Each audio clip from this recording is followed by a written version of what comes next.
Bonjour et bienvenue sur la chaîne MDD-TV Divulgation. Aujourd'hui on se retrouve pour une version française de l'intervention du lieutenant Robert Sallah, à l'occasion du National Press Club, UFO Conférence de 2010. Le lieutenant Sallah prétend notamment avoir assisté en direct à un des survols d'objets qui se sont mis à planer directement au-dessus des sites. Il explique ainsi qu'après ces passages d'OVNI, 10 des missiles nucléaires, stockés sur la base, étaient devenus inutilisables. Cette vidéo n'existant seulement qu'en version sous-titrée FR, je vous propose d'en découvrir le passage de Robert Sallah avec la voix de Dino en narration, que je remercie au passage. Si vous montrez votre intérêt pour avoir la suite de la conférence en français sur MDD-TV, n'hésitez pas à le dire en commentaire, et cliquez sur le magnifique pouce bleu. Merci pour votre soutien et partage. N'oubliez pas de vous abonner à la chaîne et d'activer la magnifique clochette. Bon visionnage. Didier. Bonjour, mon nom est Robert Sallah. En 1967, j'étais lieutenant de vaisseau stationné à la base de l'armée de l'air de Malmstrom, au Montana. J'étais officier lanceur de missiles. Et en mars, le 24 mars 1967, j'étais de service à ce que nous appelions Oscar Flight. C'est une capsule souterraine dans un site renforcé. À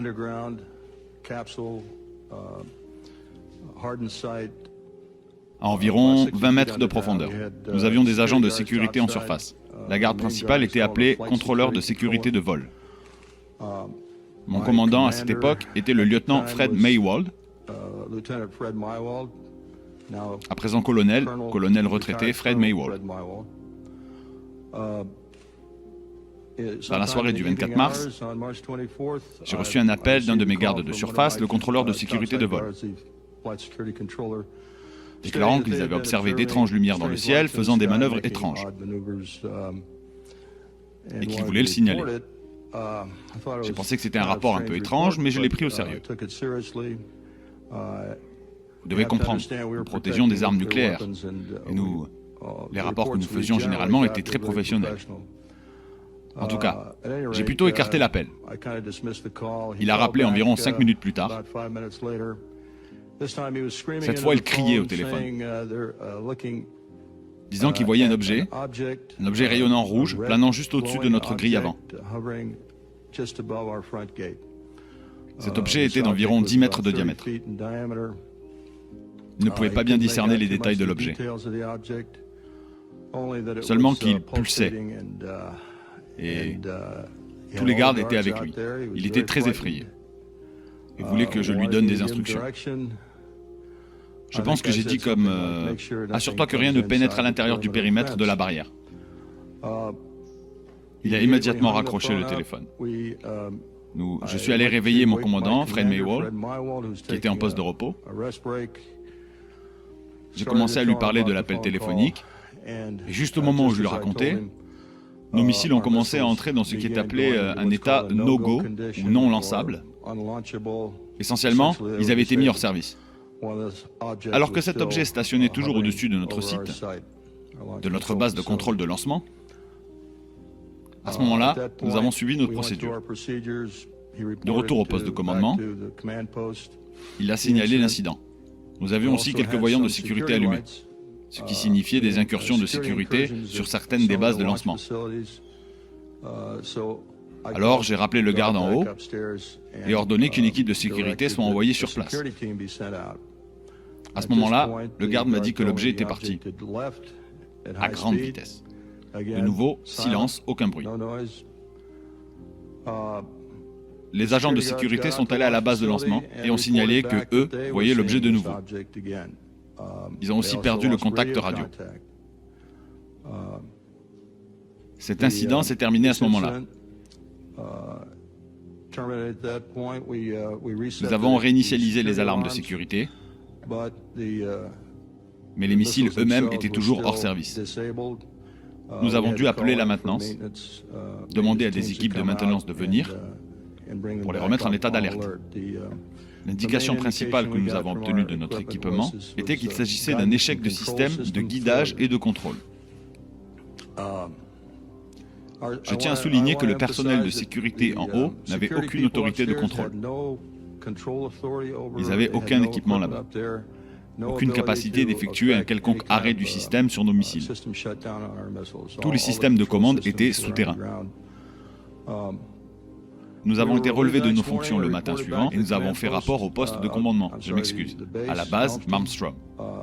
Rapport fait à notre commandant d'escadron. Il n'était pâle comme un linge, et il ne savait pas comment expliquer l'événement. Je lui ai demandé spécifiquement si cela pouvait avoir été un exercice de l'armée de l'air. Et il m'a assuré que ce n'était pas un exercice de l'armée. Il y avait aussi un membre du bureau d'enquête spéciale de l'armée de l'air dans la pièce. Il nous a ordonné de ne jamais parler de ceci. J'ai même signé une déclaration de confidentialité à cet effet. C'était... Et je n'en ai pas parlé jusqu'en 1994.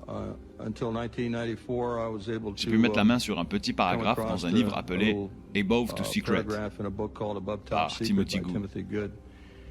Et à la page 301 de ce livre, il y a un bref paragraphe à propos de missiles ayant été désactivés alors que des ovnis se trouvaient au-dessus. À ce moment, avec l'aide de M. James Klotz, un enquêteur, nous avons demandé à l'armée de l'air de nous envoyer des documents concernant cette désactivation sans mentionner le mot OVNI. Nous sommes arrivés à faire déclasser par l'armée de l'air ce que nous appellerons l'incident d'Echo Flight. Laissez-moi revenir un peu en arrière. Pendant le rapport au poste de commandement, mon commandant, Fred Maywald, s'est tourné vers moi et m'a dit que la même chose s'était produite sur un autre site. À l'époque, j'ai pensé qu'il avait voulu dire ce soir-là, et il ressort que la même chose avait eu lieu une semaine plus tôt, sur un autre site. Il se référait probablement à l'Echo Flight. En tout cas, à ce moment-là, quand nous avons obtenu la déclassification de l'incident d'Echo Flight, j'ai pu, ou j'ai estimé pouvoir, me faire connaître et commencer à en parler, parce que je pensais en être là. Ce n'est que plus tard que j'ai découvert que c'était à Oscar Flight que je me suis rendu compte que non seulement notre vol avait été neutralisé, 10 missiles, mais que l'Echo Flight aussi avait été désactivé environ une semaine plus tôt, le 16 mars. Nous possédons une vaste documentation sur l'incident d'Echo Flight que nous avons reçu de l'armée de l'air grâce à la loi de liberté de l'information. Nous avons les témoignages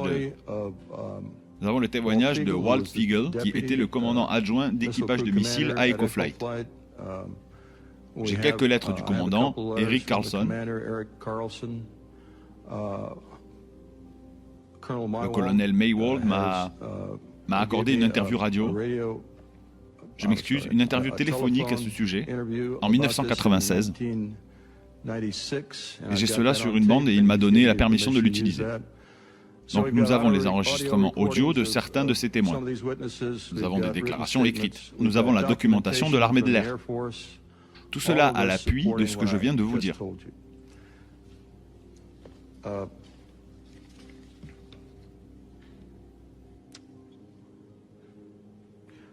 J'en dirai plus un peu plus tard, concernant la direction à prendre, selon moi, à partir d'ici.